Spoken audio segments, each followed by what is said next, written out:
Hej, jeg hedder Asger Rasmussen, og jeg kommer fra Aarhus. Til daglig, der læser jeg IT på Aarhus Universitet, men i min fritid, der træner jeg rigtig meget.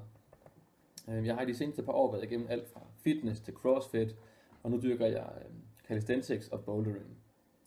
Yderligere så er jeg begyndt for 2 år siden at løbe forhindringsløb, hvor jeg startede med Nordic Race, og året efter opgraderede jeg til Tough Mudder, og i år tænkte jeg, at jeg skulle opgradere endnu en gang til Ninja Warrior. Jeg har lavet en lille video, der viser, hvad jeg kan, og ellers så møder jeg op til casting i Aarhus, og det glæder jeg mig til at høre fra jer.